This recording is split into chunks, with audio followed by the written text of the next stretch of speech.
This conference will now be recorded. Welcome back. And now we are going to go into the final expense telesales process. And I'm going to take you all from saying hello to the lead for the very first time, all the way through the process of the scripting, how we gather information, and then how do we get to the application part. We're going to take a look in the leads, the script itself, different checkpoints of the script, and then we're also going to cover objections. So just as I had before, there's some housekeeping disclaimers. Number one, please, please, please, now is the time to silence all mobile devices and store them away in your pocket, desk, or purse. No talking during these training sessions. Please take notes as you'll be asked about what you learned and expected to understand everything that's taught to you with our help, of course.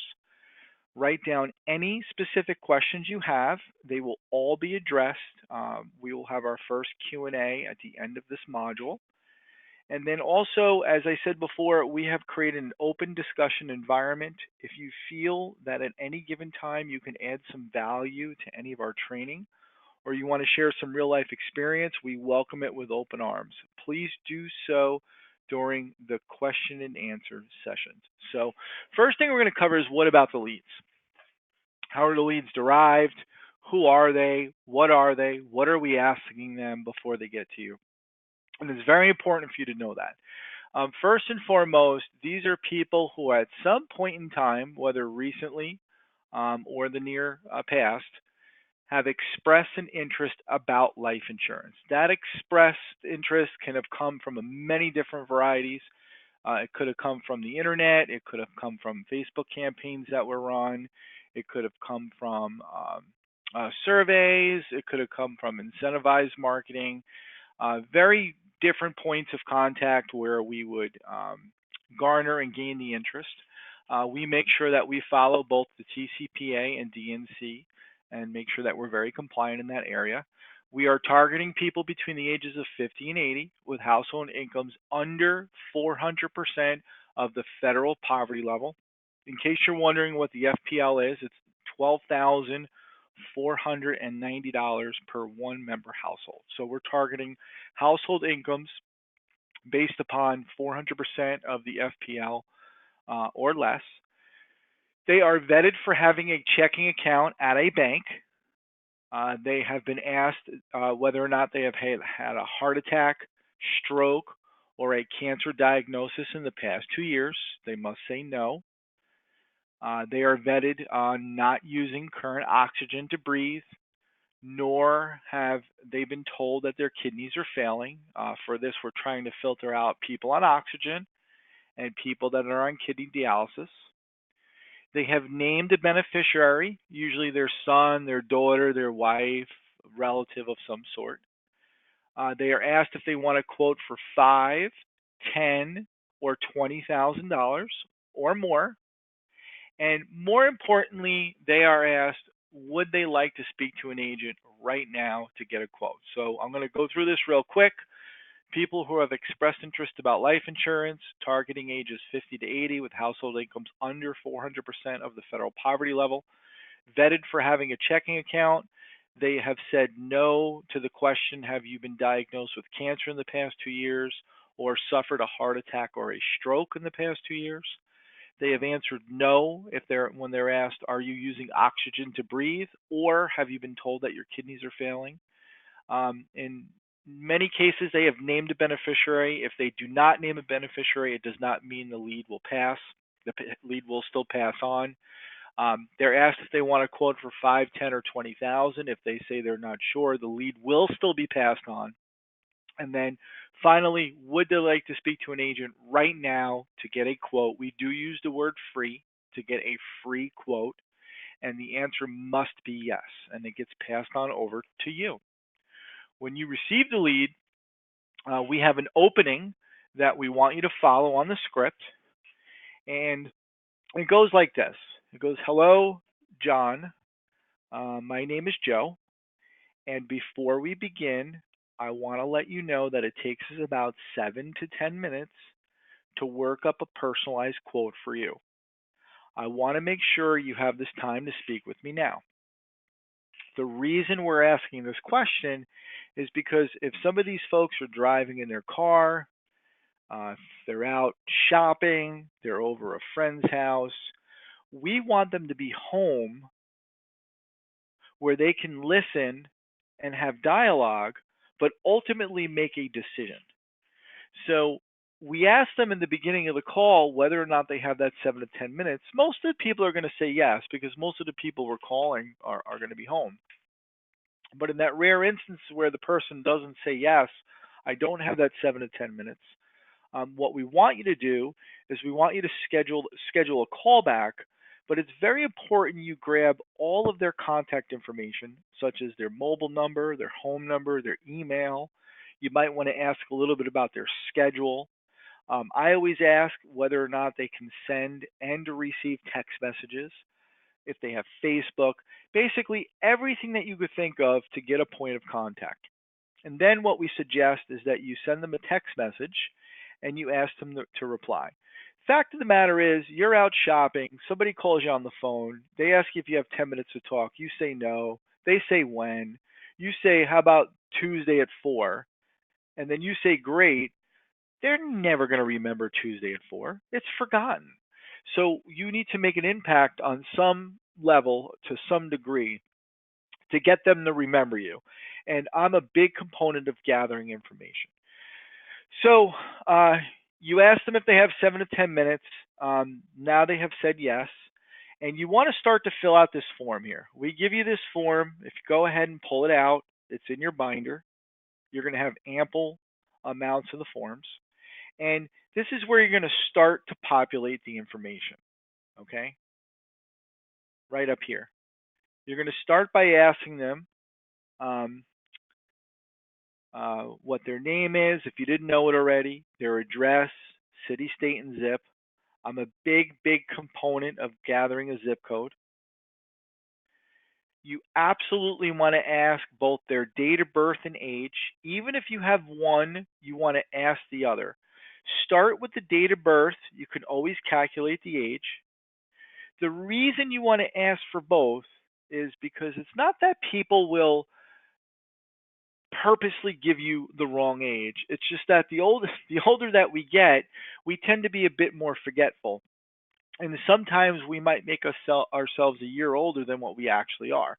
So if I'm 43 years old, so if you ask me my age, I have to think for a second, and I might belt out 44, or I might have to think and I might make a mistake and say 42 or 43. It doesn't mean that I'm giving you an incorrect age on purpose. It's just I'm forgetful, or I'll make myself a year older. Same thing with these folks as well. So it's very important you get the date of birth, simply because you need to know precisely their age. Second point is with the date of birth is you never know the kind of individual that you have on the phone. And you might have an individual that automatically wants to start to put up objections. And it's not uncommon. It will be rare, but it's not uncommon for you to ask somebody's date of birth, and then all of a sudden they tell you that they don't want to give out that kind of information, or they don't give out that kind of information over the phone.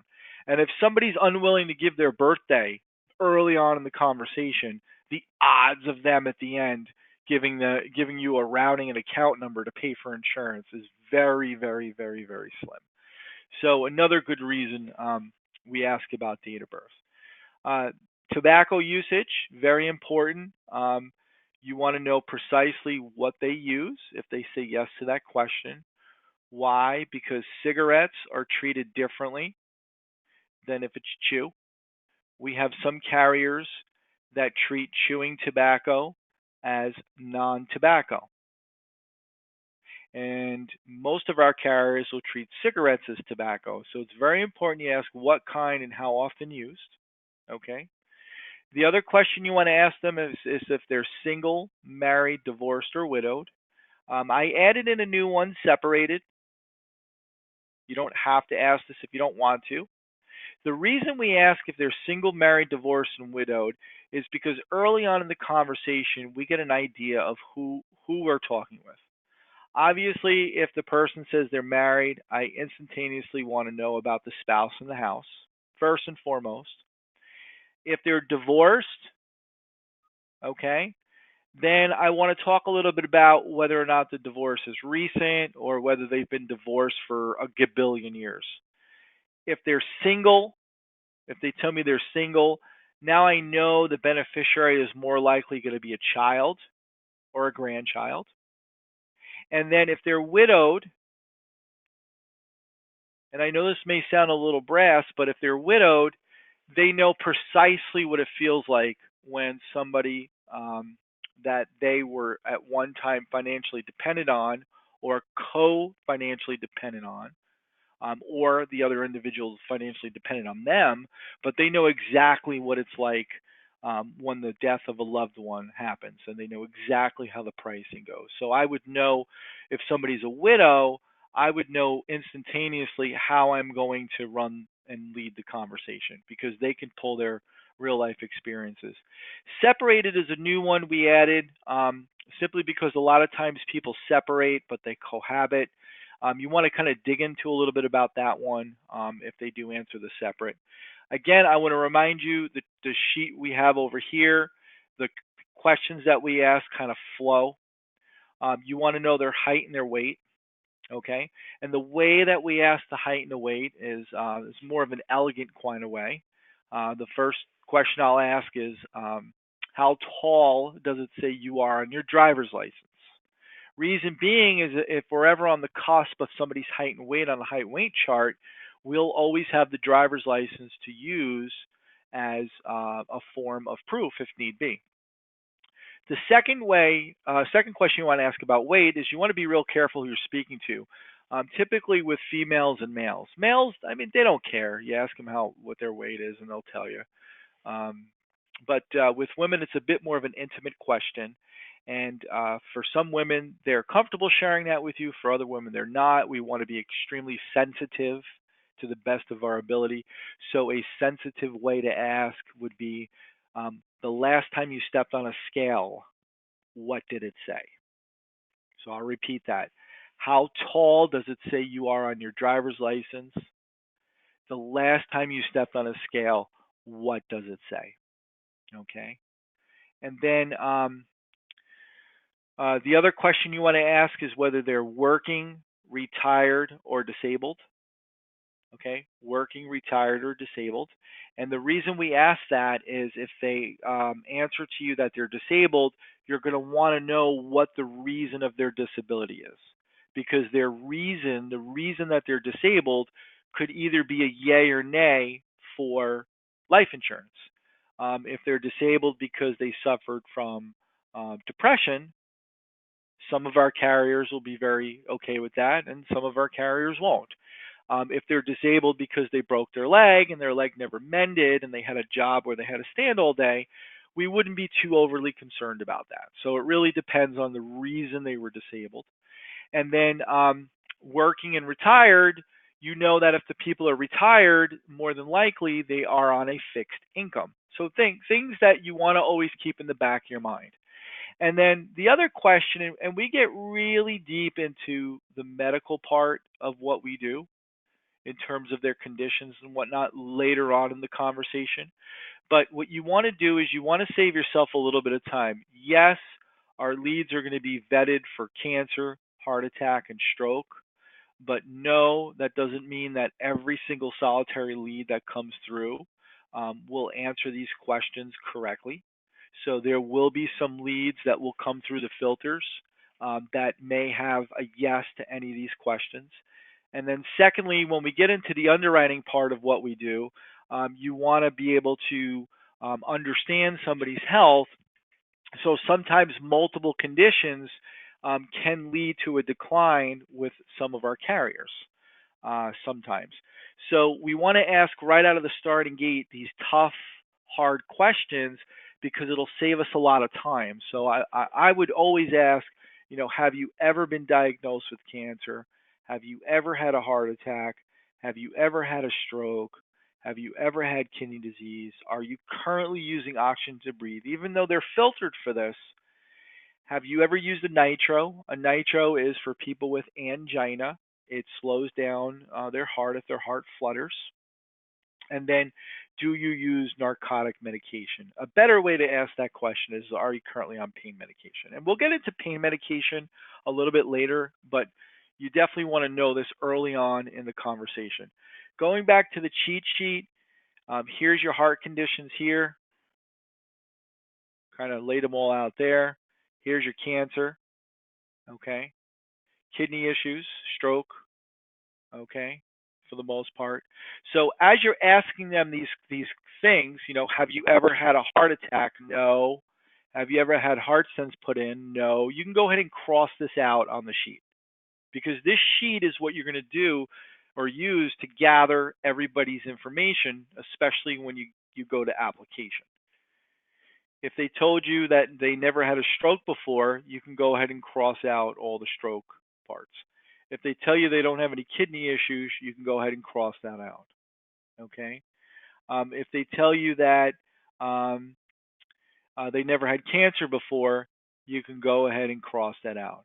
Okay. So you're doing a lot of the legwork early on in regards to understanding whether or not they qualify for what it is we do. The other thing too, and I'm going to try to um, do this. There's some questions over here on the back of the page that would generally lead to a decline. The people that would say yes to these questions generally would be eligible for guaranteed issue. A heart attack, angina, or AFib within 1 year. Again, we'll get deeper into this in another module. Active cancer, okay. Stroke or TIA within 1 year. COPD and oxygen use, upcoming surgery or testing, ongoing physical therapy, and then certain types of pain medication. Okay? You ask these questions early on in the conversation, right out of the starting gate. It'll save yourself a lot of time and trouble later on. So we ask the question, are you currently working, retired, disabled? They tell me they're retired. And then I say, I know you answered this question just before, but really quick. Have you ever been diagnosed with cancer, heart attack, stroke, kidney disease, oxygen use? Do you take nitros or narcotics? They say yes. Okay. They tell me yes. Now I want to probe. And when I want to probe is I want to ask questions about it. They say yes to kidney disease. I want to ask what, when did it happen? What do you have? When did it happen? And what is your current treatment? Okay. What do you have? When did it happen? And what's your current treatment? It's very important we learn this early on in the conversation. Moving on, the next part of the script, and that's checkpoint number one. Moving on. Now, usually when I talk to someone who requested a quote, it can often mean one of three things. Number one, you do not have any coverage in place, or maybe you did a long time ago, and you're looking to take it out for the very first time, or you already have a policy in place and you're interested in adding more, or you already have a policy in place but you're open to a better deal, meaning more coverage for less money. In other words, we could lower your payment and increase your benefit. Mr. and Mrs. Client, which of the three would you say you are? And then you go silent. They're going to listen in. They're going to tell you they're the first one, the second one, or the third one. Oftentimes, if they're the first one, they're going to interrupt you halfway through and tell you. This will give you an idea of the kind of buyer that you have. We are all either one, two, or three. Every single one of us is either one, two, or three. If they tell you that they're two or three, you want to ask about their current policy. And the other thing is you don't want to take their word for it. And what I mean by that is most people, they think they have something and they're not really sure what it is.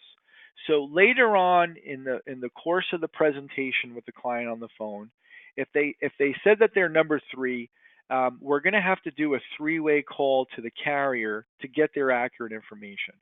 Half the time they communicate the incorrect information or simply do not know what they have. This is the part now where what you've done is you identified who they are.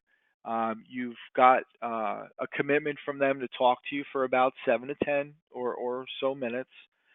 You have an idea of the kind of buyer that they are. You know that they don't have any major declinable conditions.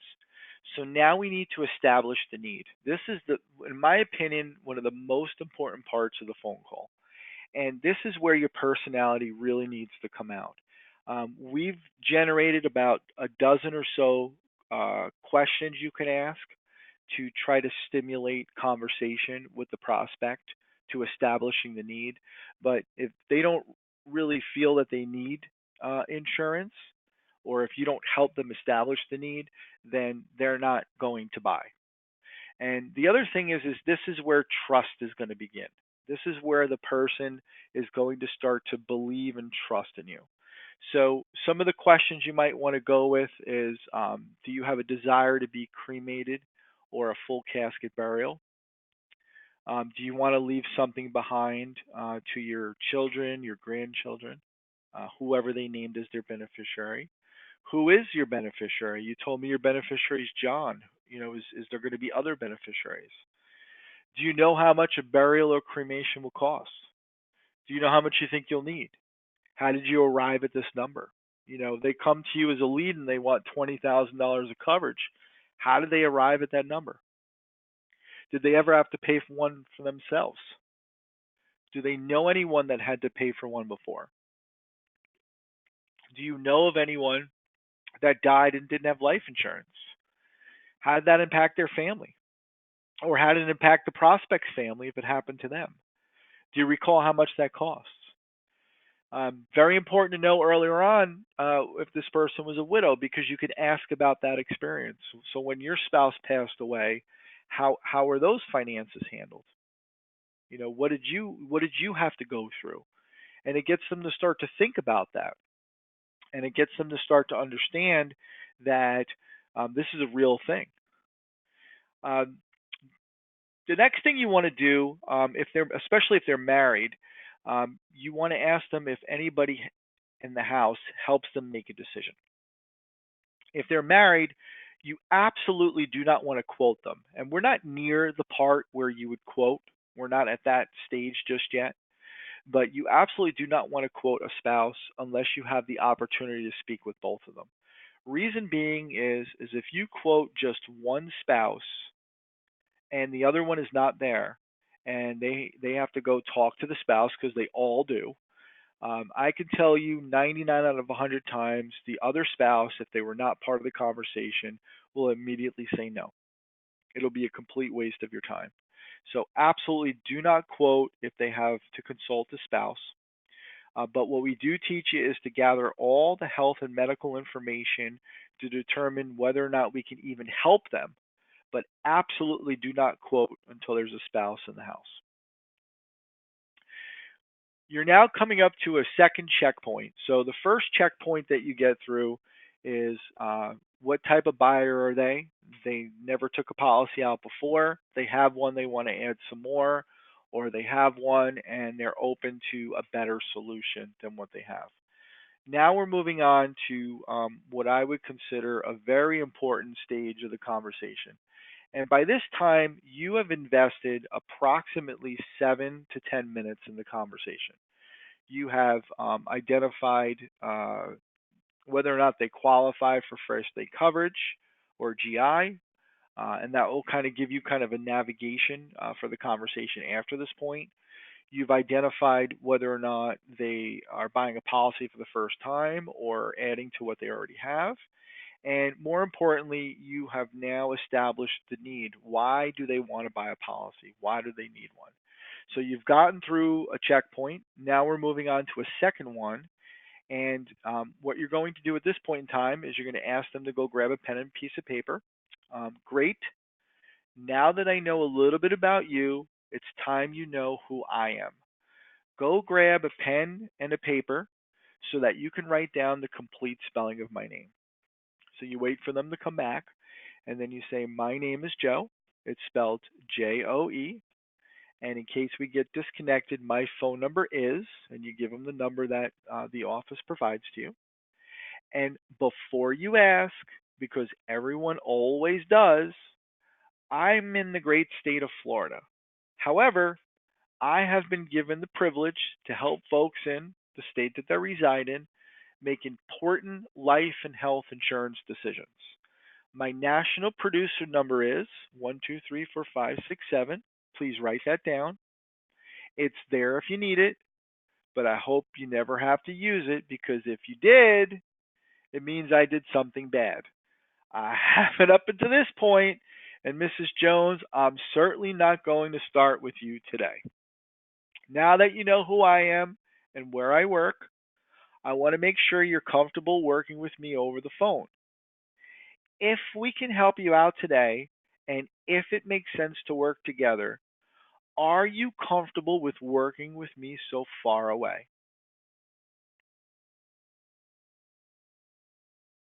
And you do not say a word until they respond.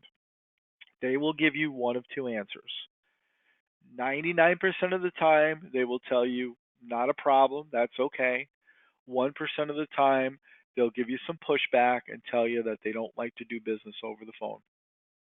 If they tell you that they don't like to do business over the phone, that's okay. You just want to manage that objection. You want to ask them why and try your best to manage the objection. The 99 out of the 100 other people are going to tell you yes.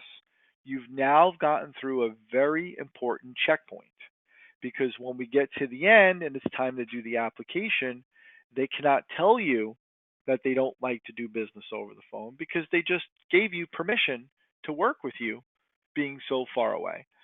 So moving on in the script, you would say, "Fantastic. I promise to make this process fun and exciting, but most of all, safe and secure." So now we're moving on to our third checkpoint of the script, and that's the urgency. Now, insurance companies are quirky in their own way, and here's what I mean by that. Because we work with so many of them, we must first find out who will accept you. Where there might be one insurance company that would say, "No way," to somebody who's diabetic, we have 5 others that will open their arms and smile as they welcome you to their company. It's my job to understand you and help find you the very best coverage at the very best price. This is what you want, right? They say yes. As brokers, we do all the heavy lifting, which means we do all the shopping for you. Okay, so now I'm going to ask you a bunch of questions pertaining to today's health and yesterday's health. It will help me better understand who's going to give you the best deal. But before I do, I have a quick question I forgot to ask. If we were able to find you a plan today or a policy, you could say either word, plan or policy, that made sense and it fit within your budget, how soon do you want your policy to begin?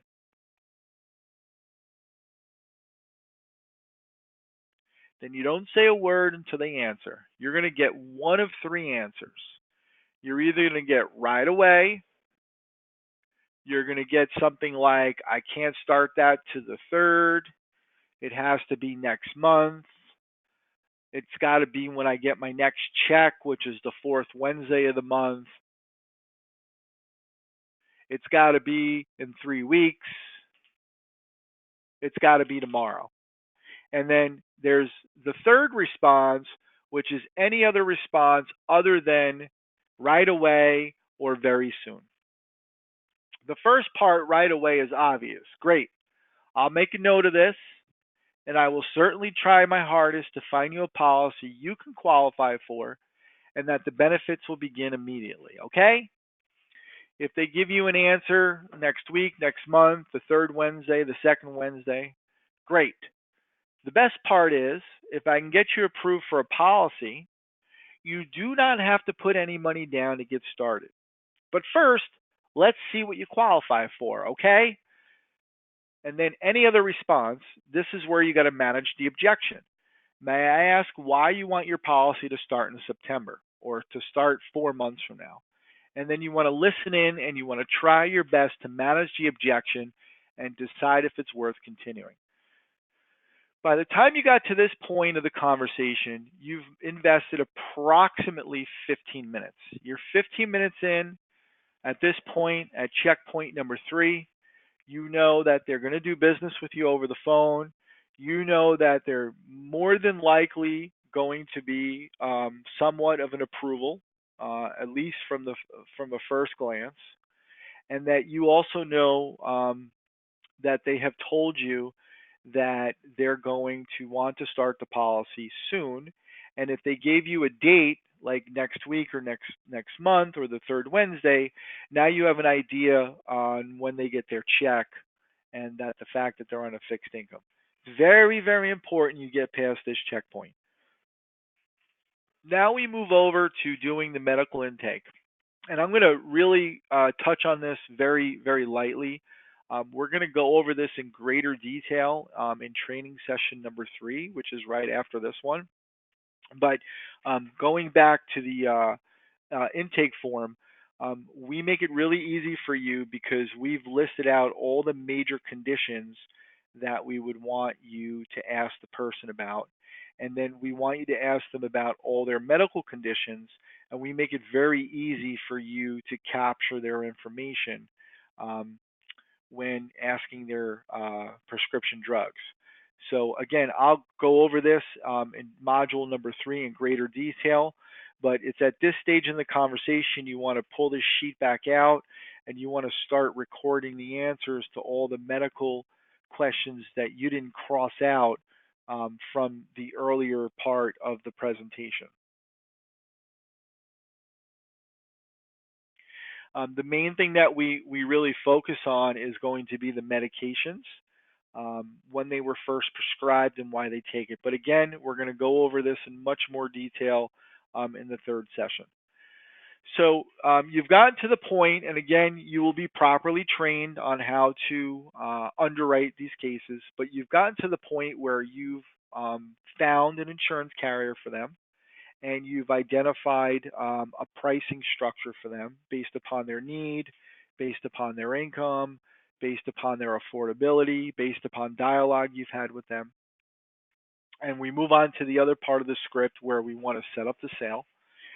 And you would go, okay, it looks like we found several options for you.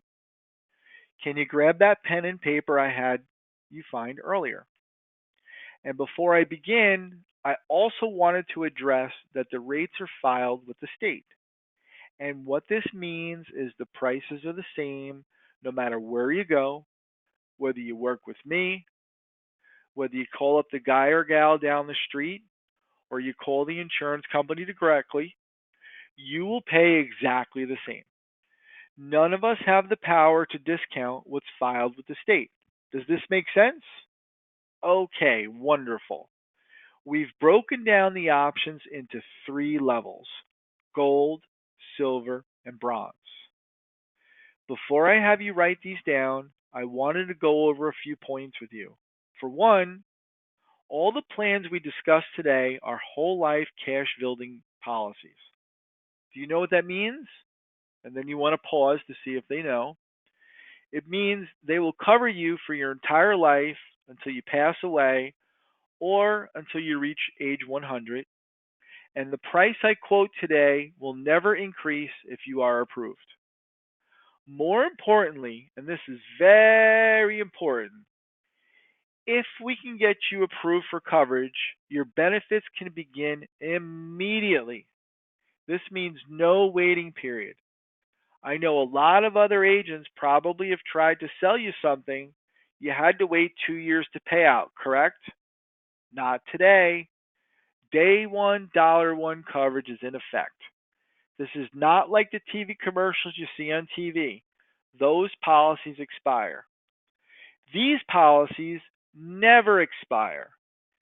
The best part is, should your situation change down the road and you find yourself in a financial jam, you can borrow from your policy cash value. How great does this sound so far? Also, I wanted to make sure we chose a company that's very easy to work with. You mentioned earlier that you would want your benefits to begin on the first of the month.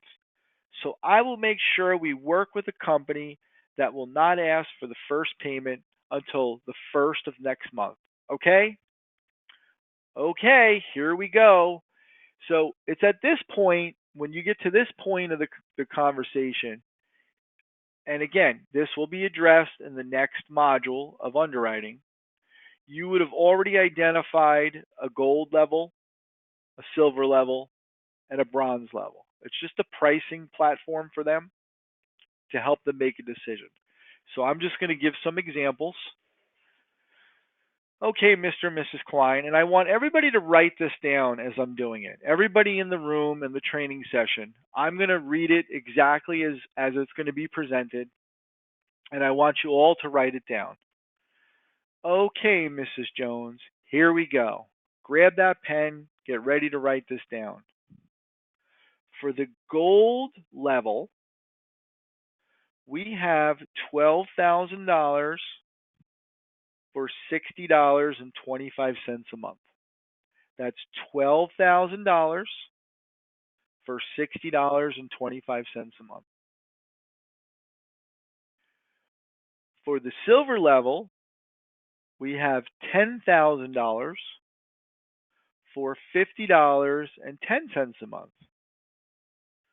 For the silver level, we have $10,000 for $50.10. And for the bronze level, we have $8,000 for $41.25.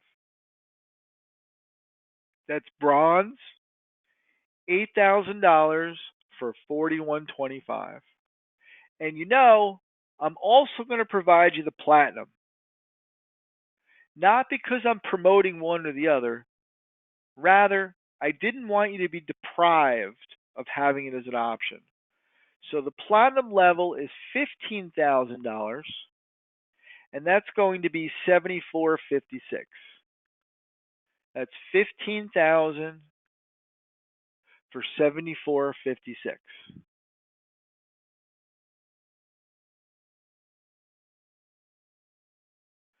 So, Mrs. Jones, based upon the plan levels, which level do you feel most comfortable with?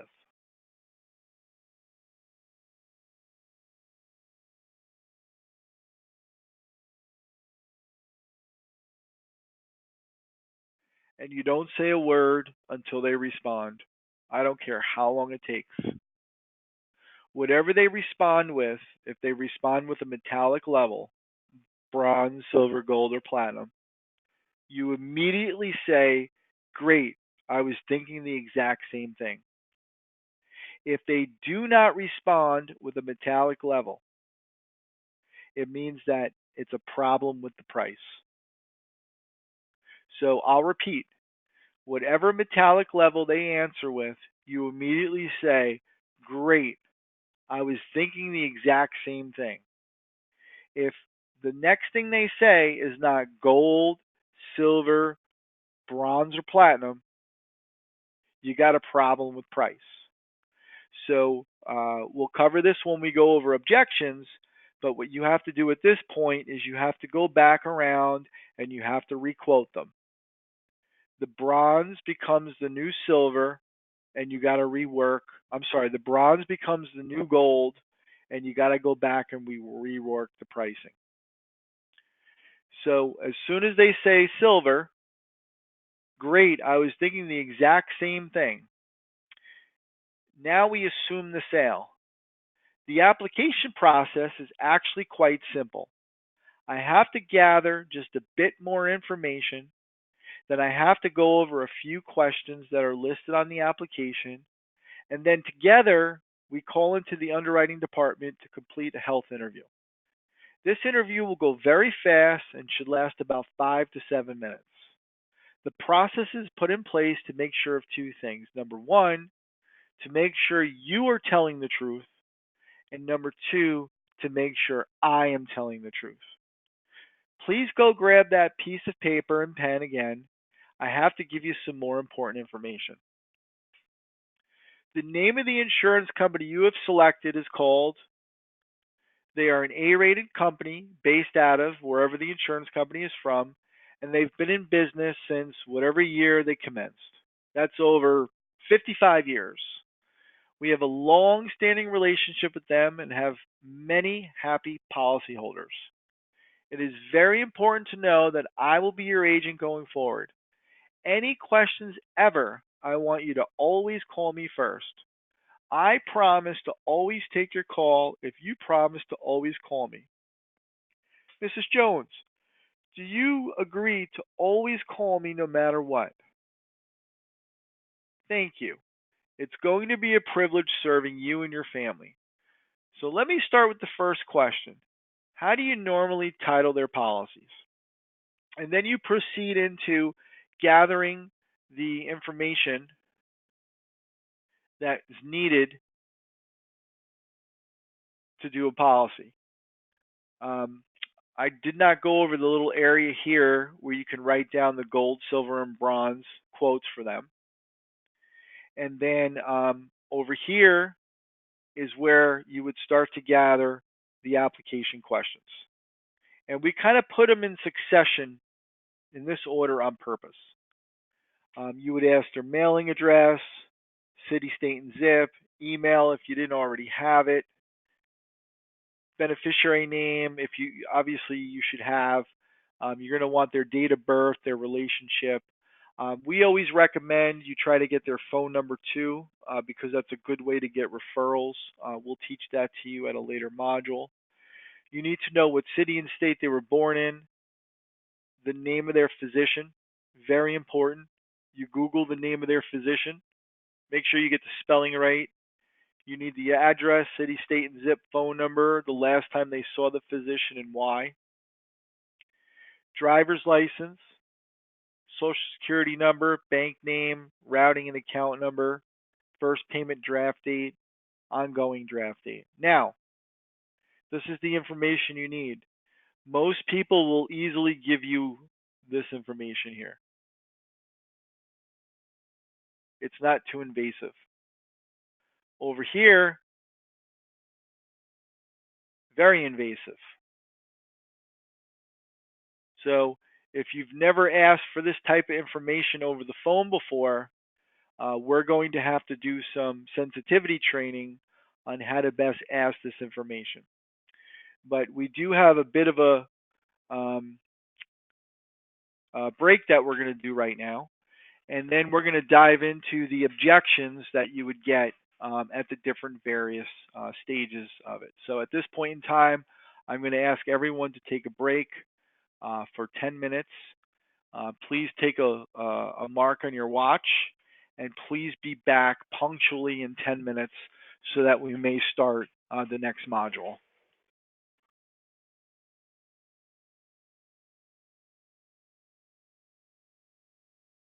This conference will now be recorded. Okay, welcome back. Now we're going to get into the typical sales objections, and probably the number one that you're going to get when you get to the end of the script. Number one, first and foremost, you're going to get is I want to talk to my son, daughter, wife, husband, friend, cousin, or whomever. And what we have learned from many, many years of selling over the telephone or in person, that all this is, for the most part, 49 out of 50 times, all this is a diversion. Okay, this is all this is a diversion. Next one you'll get is I don't know where my bank account information is right now. I don't have a checkbook. I don't know where my driver's license is. I'm not home right now. Can you call me tomorrow? I can't start this for a few months. I want to pray on it, sleep on it. My son, daughter, children will take care of me. I'm donating my body to science. I have enough insurance. The VA pays for my funeral. I don't care what they do with me when I die. And then the infamous, I want to think about it. So typically you will get um, this along the conversation. That will come out along the conversation. That usually comes out in the beginning. That comes out in the beginning. This one over here, you may get at the end. Okay. In fact, let me do this. This one over here, this one over here, you should have already eliminated that one. Okay, let me just get rid of these. If you asked checkpoint number 3, how soon do you want your benefits to begin? And they told you right away, they can't tell you at the end they want to start this for a few months if you went through the checkpoint. I'm not home right now. Can you call me tomorrow? It takes us 7 to 10 minutes to work up a quote. Do you have that time now? Yes, I do. At this stage in the conversation, you've been on the phone with them for about 40 minutes, at least 40 minutes. I don't know where my driver's license is. We all know where our driver's license is. It's in our wallets. I don't have a checkbook. This could be real. I don't know where my bank account information is right now. These are typically diversions.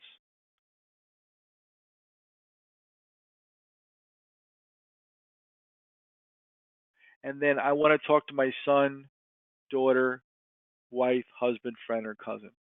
So make a note of all these typical sales objections. We will go through them live in person in our one-on-one training shortly after this. But these are the most common objections. We also give you some rebuttals. If you turn to the back of your training binders, there are rebuttals to most of these. And if you've been in sales before, you'll agree with me when I get to this. In the end, there's only 2 objections. They may be given to you in different forms, or they may have been told to you in different ways, but there are only 2 objections. And the first one has to do with money. And money is either A, they truly cannot afford your options. Somebody's living on $600 a month of income.